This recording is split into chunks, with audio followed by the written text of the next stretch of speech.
Wonderful. Well, thank you all so much for joining us for today's program. Today, we're going to explore the Saugus Maritime National Historic Site. So established on March 17th, 1938 as the first National Historic Site in the United States, Salem Maritime National Historic Site consists of 9 acres of land and 12 historic structures along the Salem waterfront, as well as a downtown visitor center. Located in the urban setting of Salem, the park preserves and interprets over 600 years of New England's maritime history and global connections.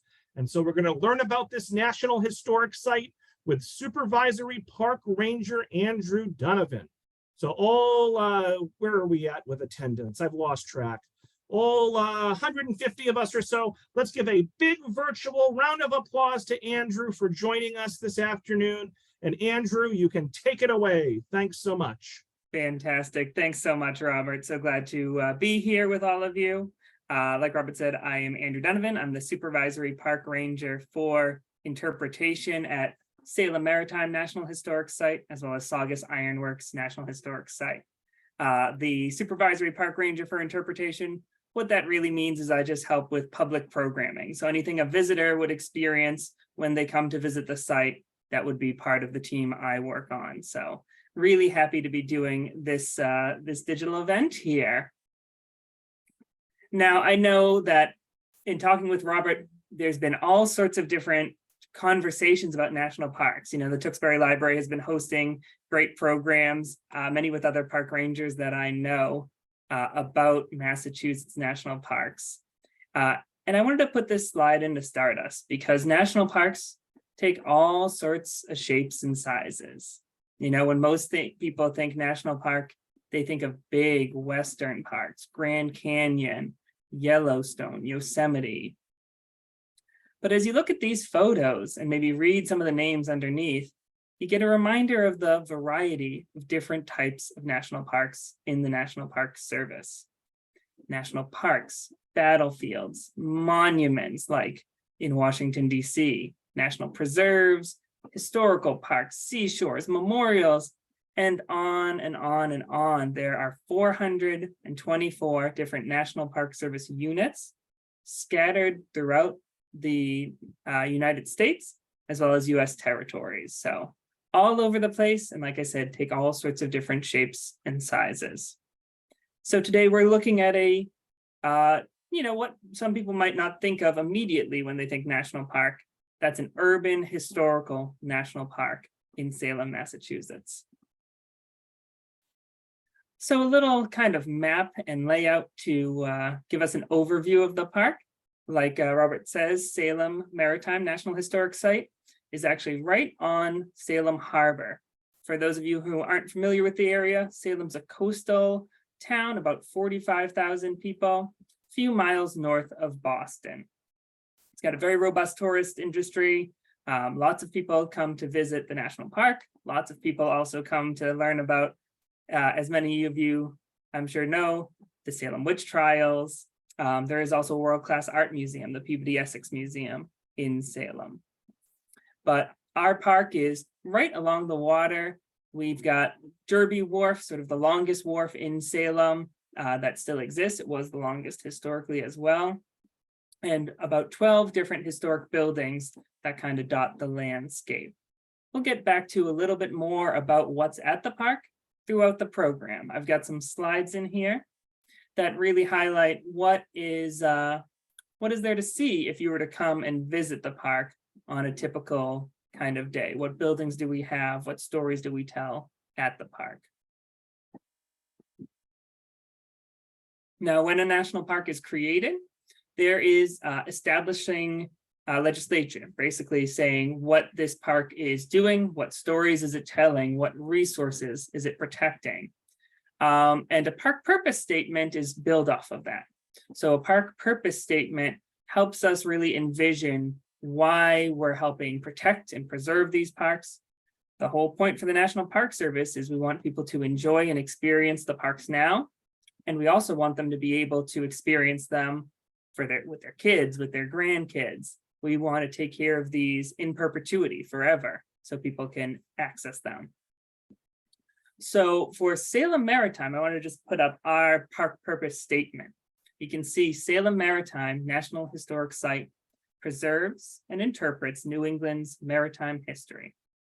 So the buildings and landscape on the waterfront of Salem, Massachusetts illustrate global maritime connections from the colonial period throughout the 19th century. So that's our big purpose. Other pieces we still connect with. There are other parts of the story that we still tell beyond this purpose statement, but this is something that we go back to sort of day in and day out as we're calibrating the work we're doing. Now, as we sort of start this conversation, we start before colonial settlement though. Indigenous peoples at Namkeg, which is what we would call now Salem Harbor. So Namkeg in Algonquin is the fishing place, very sort of focused name about the very bountiful fish that was found along Salem Harbor. Indigenous people would come to this area each spring. They would construct weetus, their seasonal shelter. They would prepare fish weirs like the ones you see in that photo, and they would prep the fields for food. As fish were being caught in these weirs, some would be salted, some would be dried.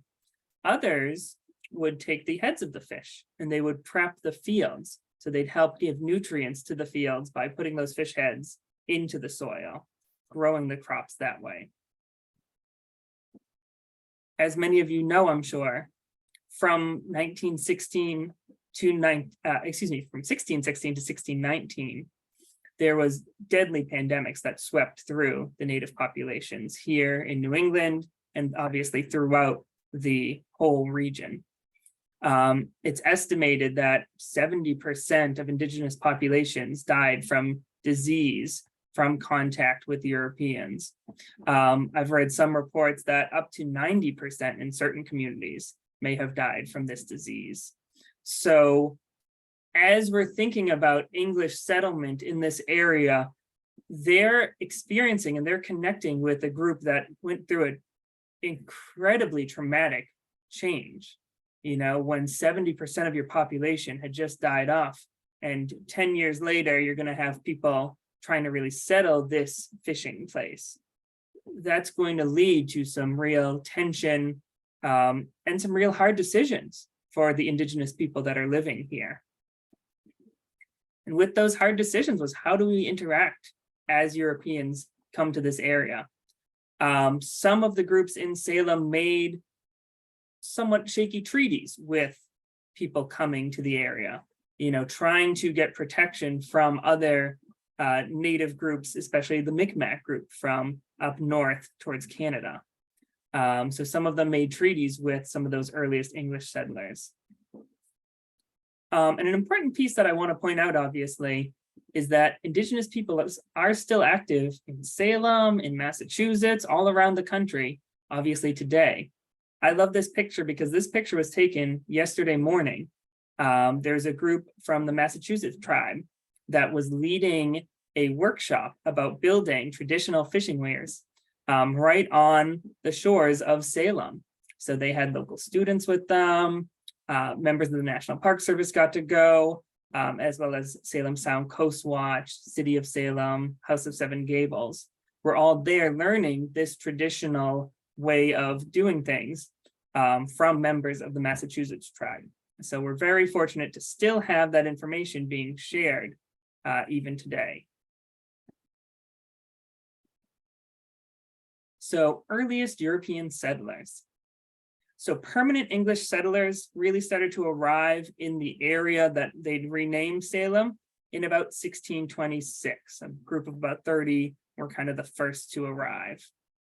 They named it Salem from Shalom, the place of peace, trying to aspire for a peaceful civilization. And as they settled this area, there was a pull towards the water. There wasn't great valuable farming land within kind of Salem. So looking towards the water, looking towards the opportunity that it provided, became, became a way of life. Now, local Reverend Hugh Peter pushed for a reliance on the sea. He promoted the building of salt works to process dried fish. He wanted a wharf built. He had drying racks made. And Salem fishermen slowly began to expand where they were fishing, where they were traveling. Pretty soon, they started going south towards Cape Cod. They started going north towards Newfoundland, trying to expand their reach, gather more to bring back home.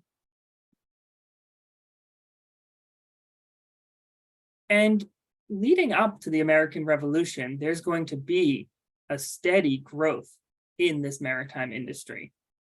So as you can see, within the first 30 years, Salem recognized the potential for trading, especially with the Caribbean trade. So larger vessels started being built that could travel down the Atlantic coast, going into the Caribbean and come back to Massachusetts. Salem vessels would bring supplies down to slave plantations down in the Caribbean, especially things like dried cod, horses to help run the sugar mills, and wooden staves for barrels and other materials that were needed on these plantations. And in return, Salem captains would bring back sugar, molasses, indigo. Molasses back in Salem, many different ship owners would set up things like distilleries, creating rum that became prized around the world. As this trade started to gain in popularity, Salem merchants started to think a little bit bigger. What if we started trading over to Europe more consistently? What if we went to France, to England more consistently? And this was growing and growing as the years went on. In 1660 and 1663, new British laws actually gave the sort of American colonists basically a monopoly on shipping in the sugar islands of the Caribbean. So using that monopoly, you saw more and more successful merchants connecting with the plantations of the Caribbean. And then as those merchants started to go across the Atlantic, like I said, they would be going to France, to England, the Netherlands, the Iberian Peninsula, and bringing back at that time a lot of fabrics, a lot of finished goods, and a lot of tools that maybe this newer colony needed. We're still talking mostly late 1600s here, so there's limited industry still in the New England area.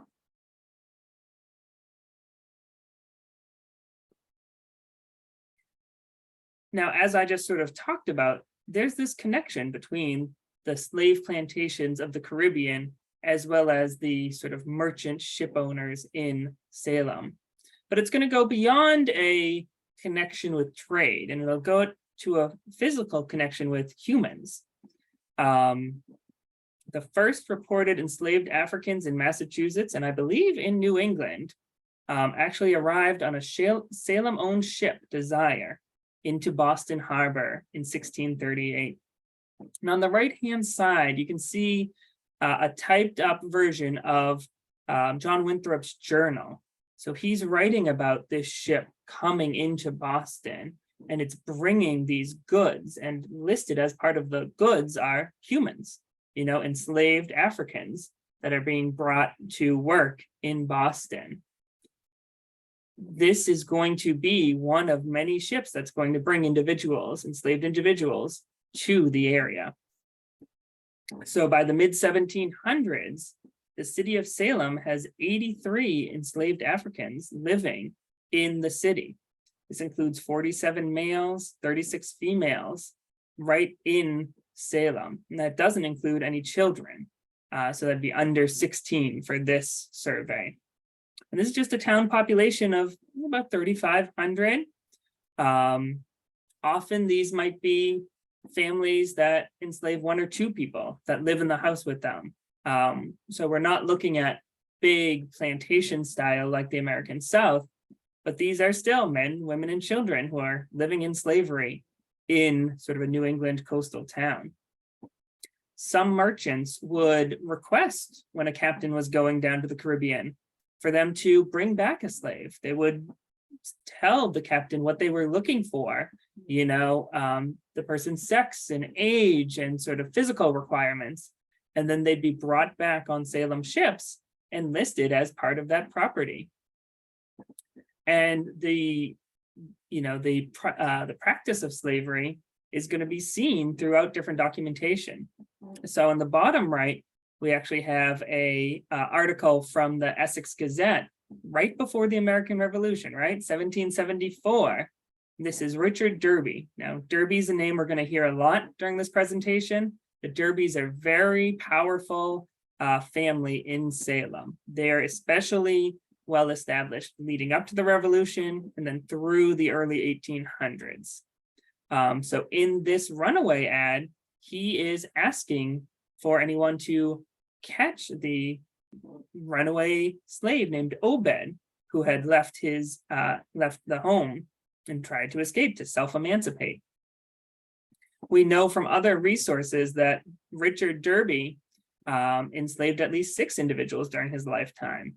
Jane, Caesar, Obed, who this runaway ad is for, Phoebe, Kate, and Peggy, all would have been enslaved at one point by Richard Derby.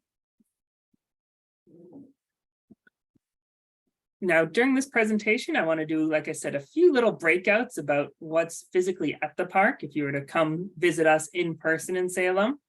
And one of them is the Narbonne House. And the Narbonne House I put here because it's actually one of the oldest properties at the park. It's a 1675 home. And it's actually one of the America's few surviving middle-class homes from the 17th century. So this would have been not a spot for a rich captain or merchant to live. This is originally built by a butcher and then later owned and expanded on by a whole host of working class, kind of middle class individuals. Weavers, shoremen, tanners, sailors had all lived at this house at one point or another. One thing that's kind of miraculous is the building was actually owned continuously by one family. We can map it all out from 1780 to 1963. And it was only in 1963 that the building was then handed over to the National Park Service. We took ownership of the building then. And one of the first things that the National Park Service did was it did an archaeological investigation into the back of this house. So the back of the house would have had all sorts of great pieces to explore if you're an archaeologist. It would have privies or outhouses. It had trash heaps. It had all these different places that you might find artifacts. And that's what happened. 150,000 artifacts were found right behind this historic building. So one of the unique features you can see if you were to come to Salem.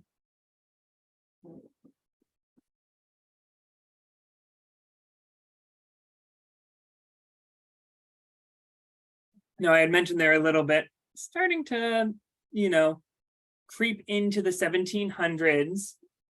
And throughout this time, the late 1600s, early mid 1700s, the merchants and the sailors in Salem are going to really get caught up in a lot of international changes.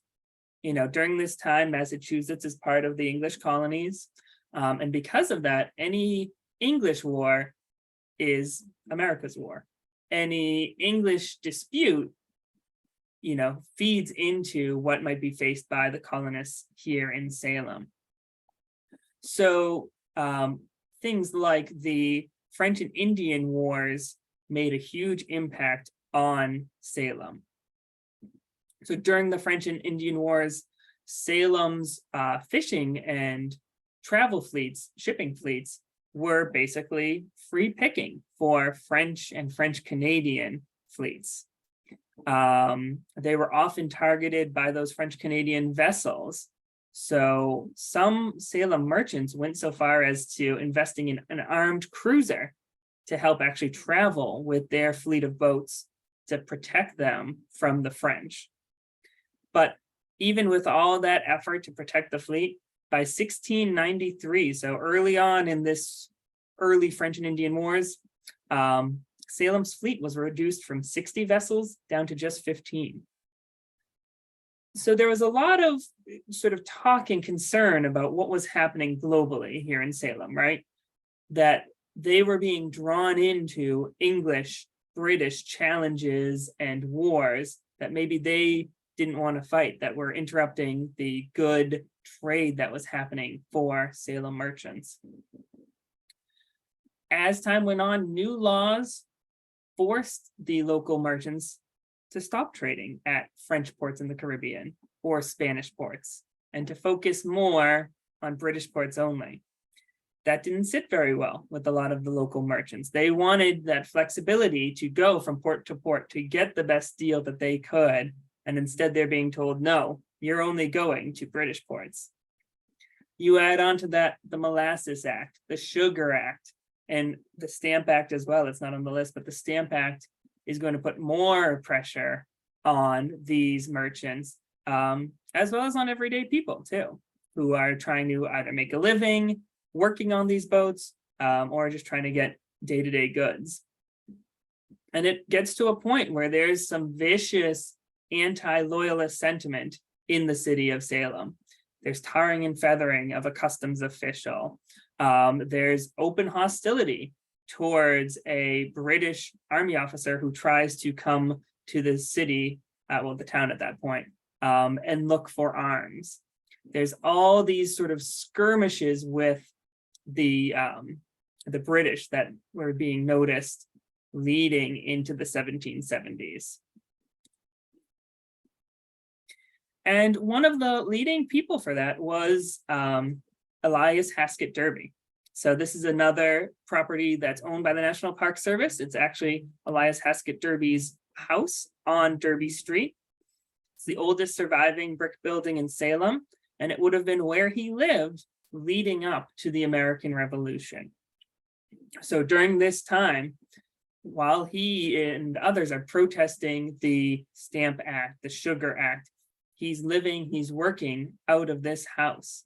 So this is a house built for him and his wife as a wedding gift. It's going to be the home for them and their 7 children for years. It's also home to at least 2 enslaved individuals, including a man named Isaac. Most recently, a researcher actually uncovered Isaac's name while doing research on smallpox vaccination records, and list him as basically property of Elias Haskett Derby. Now, Derby is all in on the American Revolution, right? When the shots at Lexington and Concord sort of ring out in April of 75, Elias Haskett Derby is one of those first people getting ready from Salem to go down and meet the British forces, to stand up to the British forces. But at the same time, he has 2 enslaved individuals living in this house with him and his family.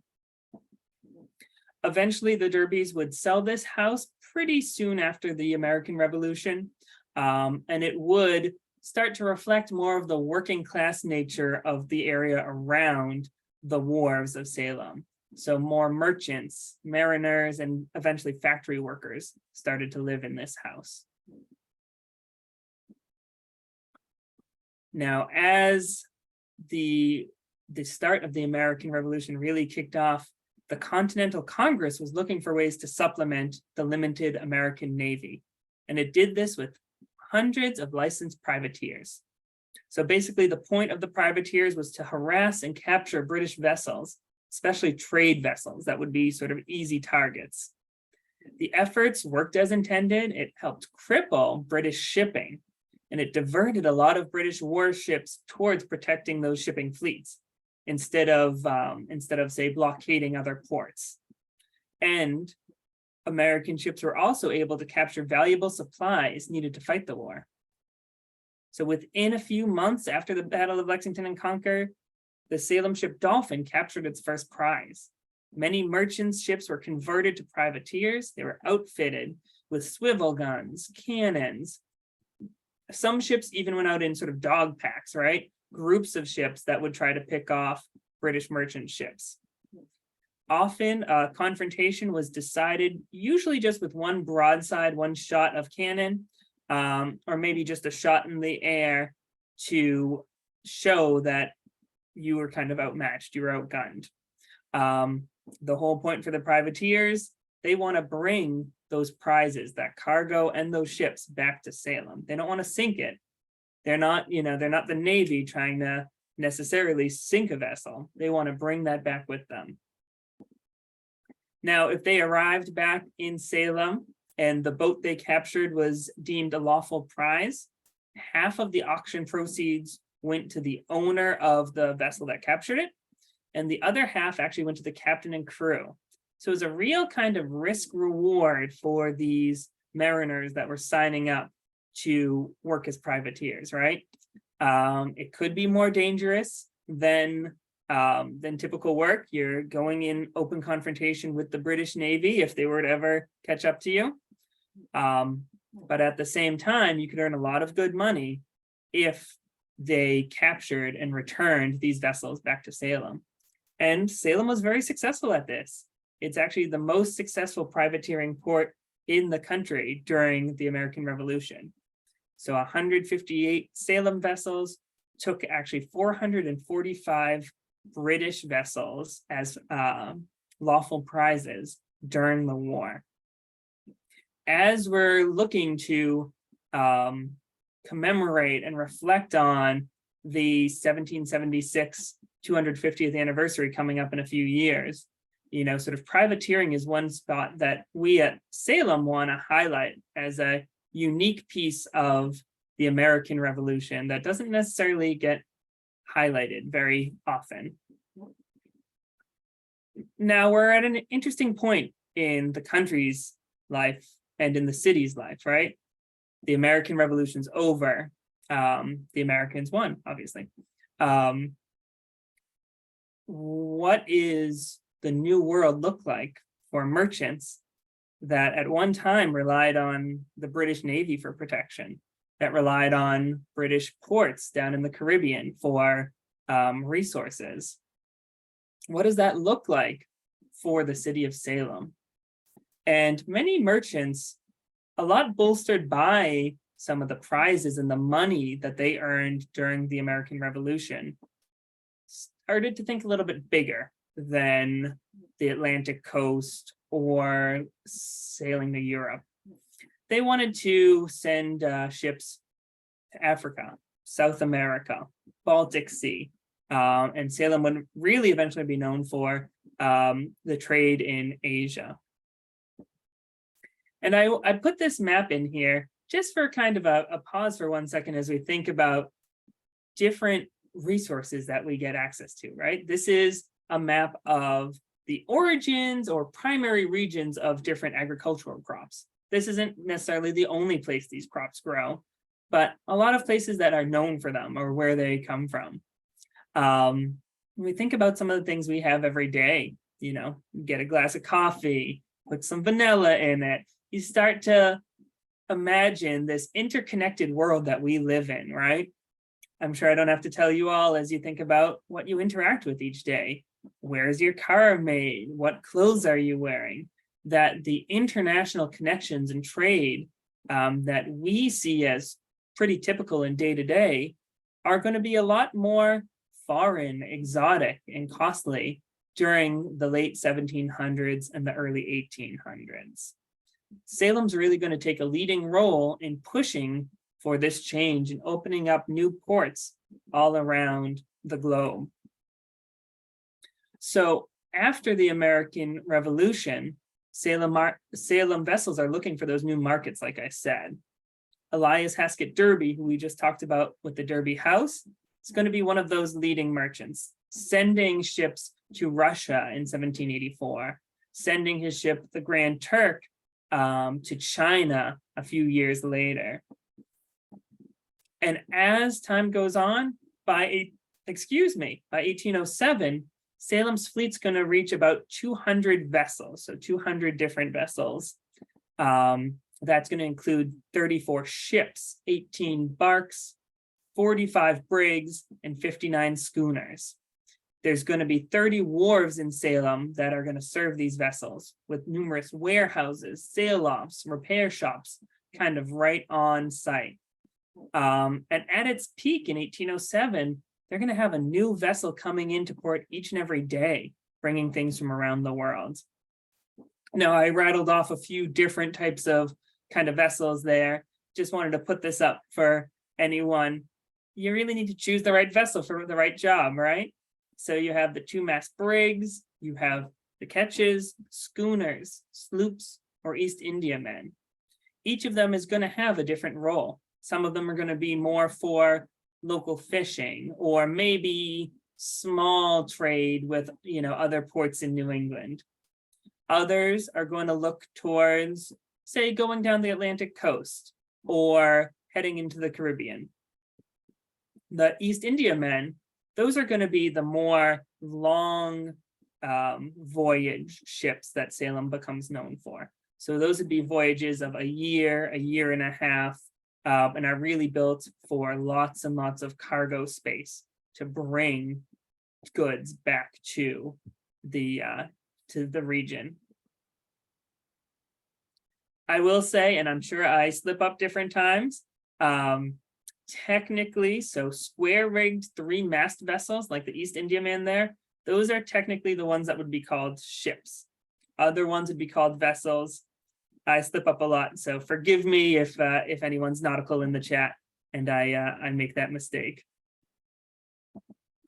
And this map just gives a little idea of the types of ports Salem is trading with. These are some of the most popular ports, but it is not inclusive of everything. Obviously, there's plenty more ports and routes that Salem vessels would take that aren't on this map.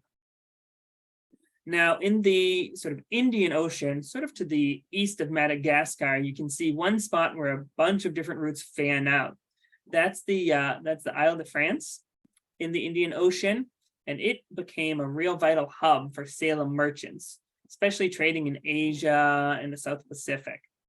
So they would have even some Salem representatives living on that island and use that as a spot to get more sort of local information, updated information, sort of fan out from there to different ports, and then regroup before heading back to Salem.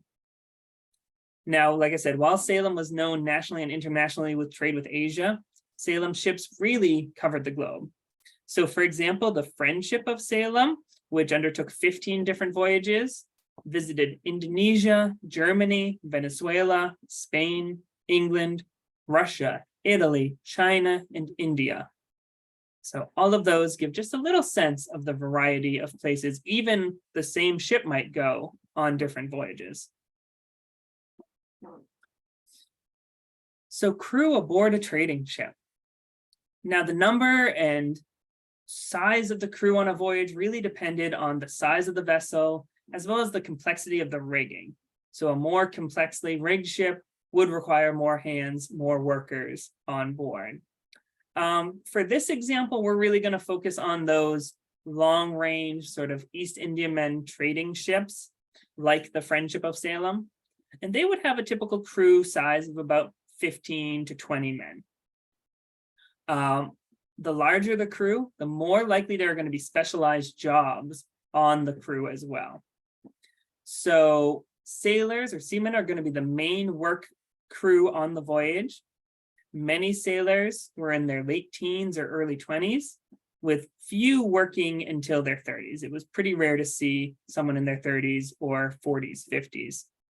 The average age for the full crew, including the captain and officers, was around 22 years old.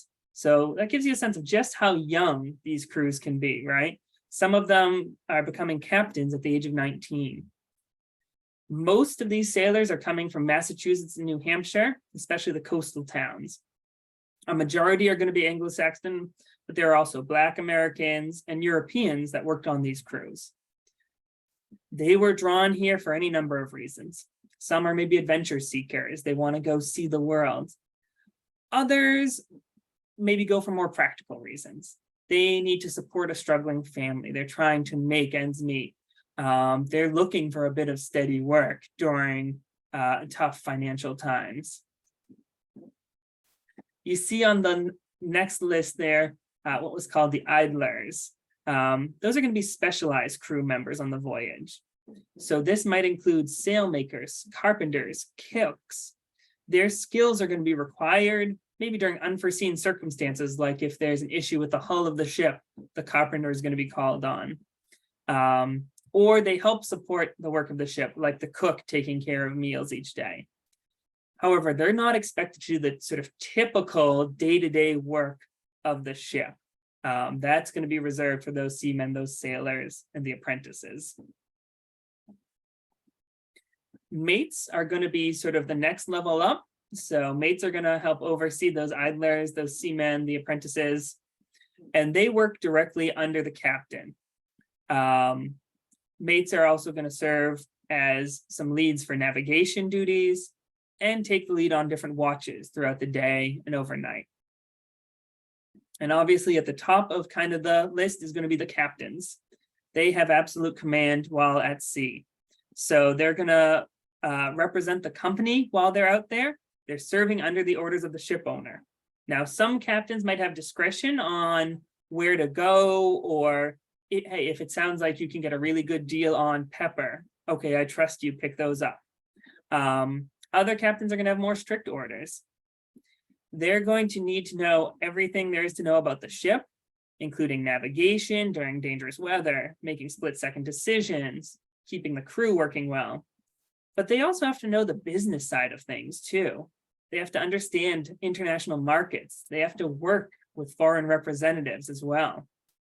Now, some ambitious captains earned enough money that they retired by the age of 30. Maybe they'd invest in their own fleet of ships and sort of start the process over again.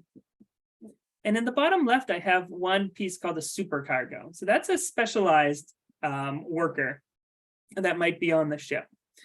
They are really the representative of the ship owner, and they act as the business agent when the ship arrives at port. So they're going to do the hard negotiation when it comes to working with international merchants.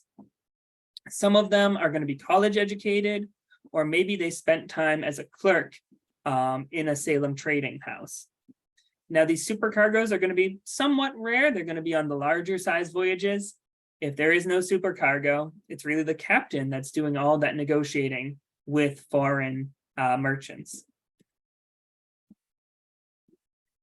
Life aboard a Salem trading ship. And now, obviously, the voyages, they varied in length and depended on many factors, including what vessel they were using, the route they were taking, the weather they run into.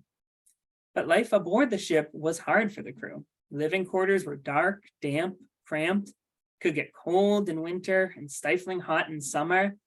So below deck, crews would try to sleep and eat their meals often including things like hardtack, salt meat, and dried peas. During their free hours, seamen would make music, they'd play cards, maybe carve scrimshaw or study navigation. They'd also keep their goods in this small sailor's chest, usually under their hammock. And progress on these trips could be frustrating. There is a whole mix of slow, dreary pace with moments of excitement or terror.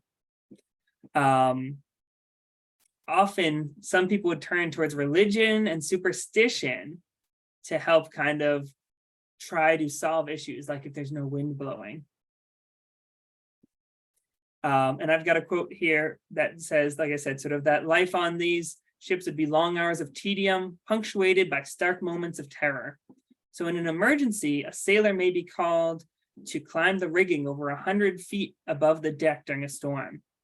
While working the rigging in the sails, sailors often try to remember one hand for the ship to do your work, one hand for yourself to protect yourself. Difficult conditions were physically and emotionally draining. One crew member wrote after only 6 days at sea, the day was stormy. I wish I were home. Of all the places on earth, there is no place like home. I wanted to go to sea, and now I've gotten enough of it. Sunday, I laid in my bunk and cried. Exhaustion and extreme conditions could lead to injury or even death. Poor sanitation, limited resources made infection a common issue. And these dangers took a toll on the community back in Salem as well. So, for example, in 1783, in the city of Salem, which had less than 7,000 citizens, there were at least 400 widows, many from husbands who never returned from voyages.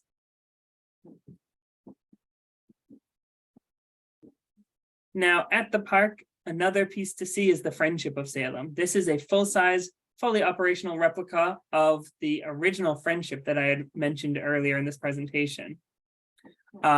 This replica was built in 1996 in Albany, New York. You can see we've got some of the different sort of stats about the Friendship underneath there. Unfortunately, right now, the Friendship does not look like that top picture. They're doing work on the deck and on some of the sides of the ship. So there's a big tent over the Friendship right now. We will still be doing programming on the ship though this summer, but it won't be ready to sail this summer. Now, what was actually leaving and coming to Salem? So you can see here, a whole host of things are going to be leaving from Salem. Even as this international trade to Africa, Asia kicks off, there's still going to be trade happening along the Atlantic coast or to the Caribbean. So you're going to still be seeing molasses and sugar from the Caribbean. You're going to be seeing tobacco from the southern states being sent overseas. And coming back, it's going to be a whole host of different imports, right? Coffee, ivory, cotton, tea, all these different sort of luxuries are going to become very well known in Salem. Just leave this picture up for a moment. I know it's not the clearest, but gives a little sort of cutaway of one of those international trading ships and a good sense of just how busy the ports would have been, right? Historically, you see all the other ships in the background. Behind this sort of tan house on the left, you can see them building a new ship, putting up basically the ribs of the ship to get it prepped. So this just gives a little illustration of the busy nature of the city. Now, at the park, another spot to visit is going to be the Custom House. We had talked a little bit earlier about the British being involved, but this is going to be the American government getting involved in shipping and in trade. So members of the Customs Service would work out of this custom house.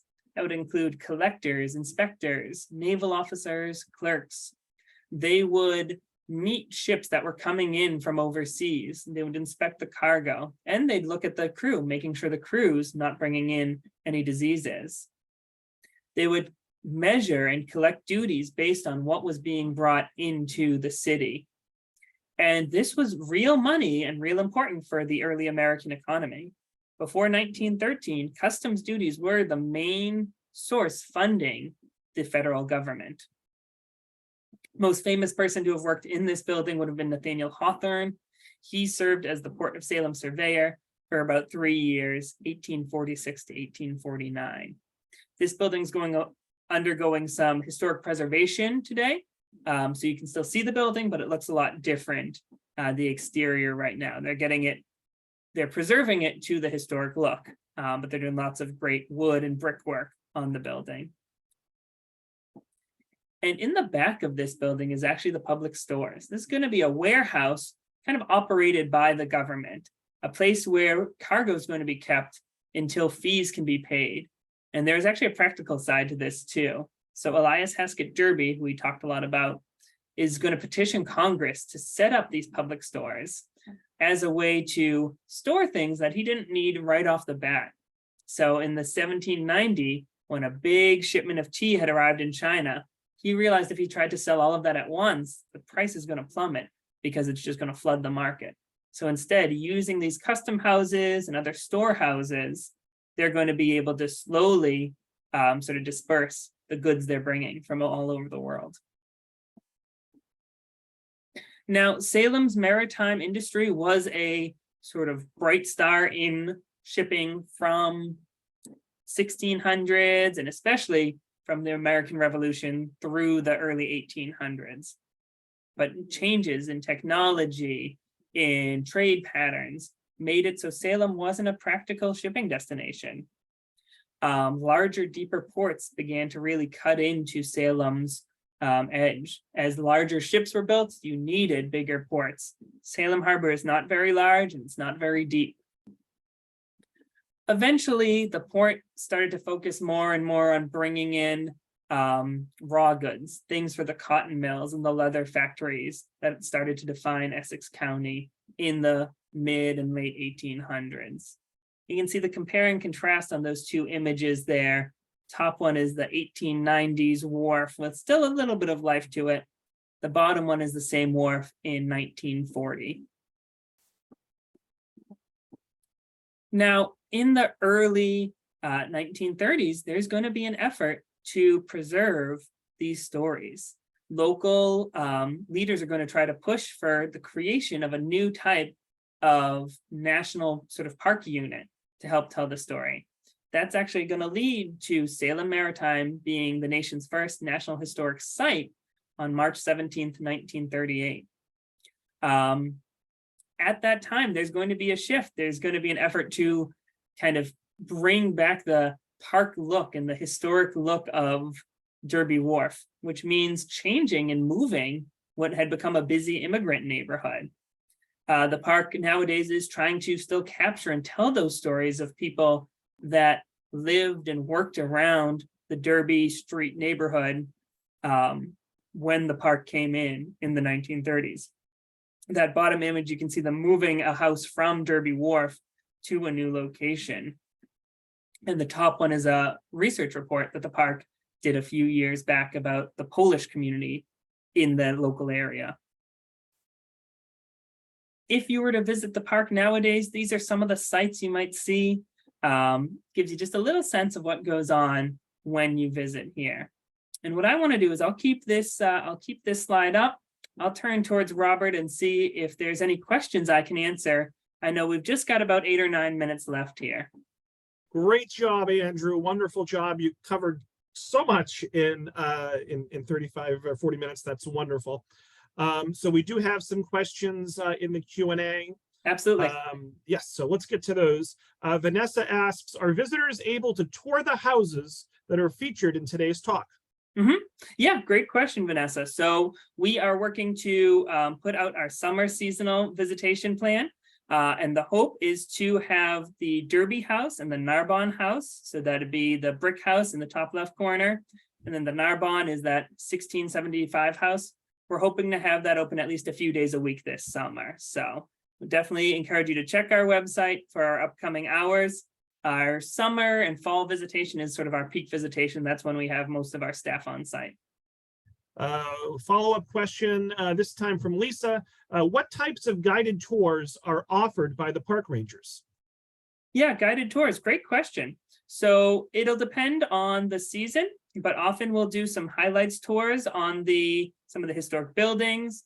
There is also a specialized slavery in Salem tour that's been designed by some of our education rangers that we're hoping to offer more frequently this summer. Linda asks, do you have a recommended itinerary for a visit? Oh, fantastic question, Linda. Yeah. I usually recommend people start their day at the Salem Maritime Visitor Center, which is 2 New Liberty Street. It's about a 5-10 minute walk from the harbor, and they would have the most up-to-date information about what's happening at the park. Our busiest days are Thursdays through Sundays. Mondays through Wednesdays, usually you're going to see less park staff around or less guided programs. If you do come on Monday to Wednesday, though, there is also a free National Park Service app with 2 audio tours that you can do yourself while you're down by the harbor. Gail says, thank you very much, Andrew. Thank you for caring for this beautiful and educational historic place. Let's see here. Let's jump into some specific questions. Gary wants to know, at the auctions, who bought the captured ships by privateers? Yeah, great question. So that would have been, it oftentimes would actually be Salem merchants or other sort of local merchants. Sometimes a merchant would buy a captured ship and immediately get some more cannons on it, get some more guns on it, and send it back out to do more privateering. So this was a way for some people to actually build up their fleet during the time. Linda asks, how long were slaves brought to Salem? Yeah, great question. So slavery is going to be outlawed in Massachusetts after the American Revolution. So 1780s. There is going to be a interesting sort of period of slaves versus servants for life. Were people fully emancipated? Did families expect them to still work for them? So there's some real messiness after the official end of slavery and into the more practical, nobody is enslaved in Massachusetts. Jane asks, were freed slaves able to get work on these ships? Some were, yeah. Some freed slaves were. Like I said, there were Black Americans that worked on these vessels. So definitely it was part of it. It could be seen throughout the city. Joyce asks, does the USS Constitution in Boston have any historical connection to Salem? Oh, that's a great question. Where the USS Constitution is going to come around and be built at a time when Salem's at its height. I don't know of any main connection right off the bat. I do know that we've worked closely with them in the past for programs, though, and there's a great crew with the Navy down there. Nancy would like to know, what house is the room in the, let me get this. Okay, Nancy's confusing me with commas. So I guess in this slide, pictured in the lower right, what is that room? Where is the home? Yeah, so that's the Derby house. So that's that brick sort of mansion house that Elias Heskett Derby owned, which is actually that brick house in the top left. So that's a site we're hoping to do tours of this summer. Patricia wants clarification. Were the ships actually built in Salem? It depended on the ship. So small vessels would have been built at some Salem yards. Most of the larger East Indiamen that, like the Friendship, they're not necessarily going to be built in Salem. They might also be built in some other, like Essex County shipyards. So folks, we're going to start to wind it down. If you haven't already, let Andrew know in the chat if you enjoyed today's presentation. Andrew, Debbie says that she remembers you from your time at the Lowell National Historic Park. Oh, fantastic. That's great. Yeah. I was in Lowell for many, many years, and I've just been in this position for about half a year now. So Carol would like to know, what happened to the British sailors when their ships were boarded by privateers? Yeah, so sometimes it depended on where they were geographically. Sometimes it might be you send them off the ship. Other times maybe you do an exchange for them. Not during the Revolution, but during the War of 1812, the Friendship of Salem was actually captured by the British. And those American sailors were eventually allowed to return to America.